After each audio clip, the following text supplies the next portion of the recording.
থামতেই চাইছে না বাংলাদেশে ফেরত যাবার হিড়িক। হাকিমপুর চেকপোস্টে শত শত বাংলাদেশির ভিড়। কেউ এসেছিলেন মাত্র 2 বছর আগে, কেউ বা এসেছিলেন 10 বছর আগে। কারো কাছে আছে আধার কার্ড, কারো কাছে আছে রেশন কার্ড, কারো কাছে নেই কোনো নথিপত্র, কিন্তু সবার আসার পদ্ধতিটা একই। চোরাই পথে বাংলাদেশ থেকে এসেছিলেন ভারতে একটু মাত্র জীবিকার সন্ধানে। ভারতে এসে কলকাতা সহ বিভিন্ন শহর ও গ্রামে ছড়িয়ে পড়েছিলেন। কারো আবার বিয়ে হয়ে গিয়েছিল ভারতেই, হয়েছে সন্তান সন্ততি, সুখে চলছিল প্রবাসে সংসার, কিন্তু বাদ সাধল এসআইআর আবহে ভারতে আসা এই সব অবৈধ বাংলাদেশি নাগরিকরা বুঝলেন আর বাংলায় সুখে তারা থাকতে পারবেন না। ধরা পড়লে কাটাতে হবে বছরের পর বছর গারদের পেছনে। অগত্যা বিএসএফকে ধরে নিয়ম মেনে বাংলাদেশে ফেরাই হবে সবচেয়ে বড় বুদ্ধিমানের কাজ। আর তাই এসআইআর আবহে প্রতিদিন শত শত বাংলাদেশি ভিড় জমাচ্ছে হাকিমপুর সীমান্তে বিএসএফ এর কাছে বাংলাদেশি কোনো একটা নথি দেখাতে হচ্ছে তাদের। সেই নথি বাংলাদেশি আধিকারিকদের মাধ্যমে যাচাই করা হচ্ছে। এতে সময় লাগছে 2 থেকে 3 দিন। এই 2-3 দিন স্বরূপনগর থানার অন্তর্গত হাকিমপুর সীমান্তে খোলা আকাশের নিচে থাকতে হচ্ছে। এত কষ্ট করেও তারা চাইছেন বাংলাদেশে ফিরে যেতে, কিন্তু ভারতে আসার সময় চোরা পথে খুব সহজেই এসেছিলেন। নিজেই জানালেন সে কথা। তাদের বক্তব্য, এসআইআর এর পর এত সহজে বাংলায় থাকা খুবই সমস্যার হয়ে দাঁড়াবে। যে কোনো সময় ভারতীয় স্বরাষ্ট্র মন্ত্রক তাদের গ্রেপ্তার করে উপযুক্ত আইনি পদক্ষেপ নিতে পারে।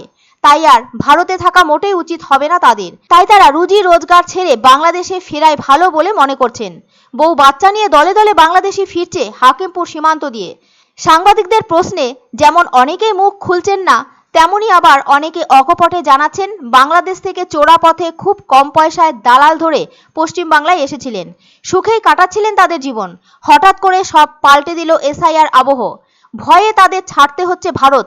অনেকেই বলছেন সীমান্ত দিয়ে নথি বিএসএফকে জমা দিয়ে যেমন শত শত বাংলাদেশি ফিরছেন নিজ দেশে, ঠিক তেমনি চোরা পথেও হয়তো অনেকেই এসআইআর এর ভয়ে ভারত ছাড়ছেন। হ্যাঁ, আটঘরা কলকাতা আটঘরা। কতদিন আগে গেছিলেন আটঘরায়? বছর দিয়ে। এদিকে বাড়ি কোথায়? বাংলাদেশে বাড়ি কোথায়? খুলনা জেলা পায়রা থানা। তো এমনি কোনো কাগজপত্র কিছু নেই? এখানে কি কাজ করছেন? ওই আমি এখন ফিরে যাচ্ছেন কেন? চাকরি করছে না, কাগজপত্র কিছু নেই। আপনার নাম? আপনার নাম কি? আমার নাম মজদুর। এই বর্ডার দিয়ে কি আসছিলেন না কোন বর্ডার দিয়ে আসছিলেন? আমরা একটু স্বরূপদা দিয়ে। স্বরূপদা দালাল মারো কথা আসছিলেন? না, আমরা এমনি চোরাই পথে। সেই চোরাই পথে দালাল ধরে আসছিলেন। কিরকম টাকা নিয়েছিল? আমাদের কাছে পয়সা খুব একটা বেশি নেয়নি, ন্যাশনাল লোক ছিল তো, ওই মানে অনেকদিন আগে এসেছি তো, অতটা হয়ে গেছে। আপনার নাম? আমার নাম মকবুল। মাঝে মাঝে বাংলাদেশ। এইদিকে থাকতেন কোথায়? বাবুন। হ্যাঁ, বামুনগাছি। বামুনগাছি। কতদিন আগে বামুনগাছি আসছিলেন? আমরা এখানে প্রায় 10-12 বছর। 10-12 বছর।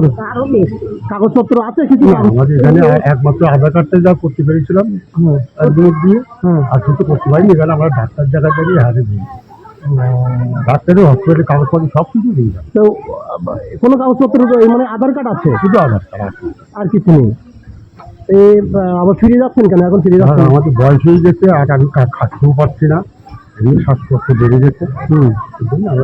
কি কাজ করছেন এখানে? এখানে আমি আগে একটা রিক্সা চালাতাম, আর একটা দুই ভাই দেখা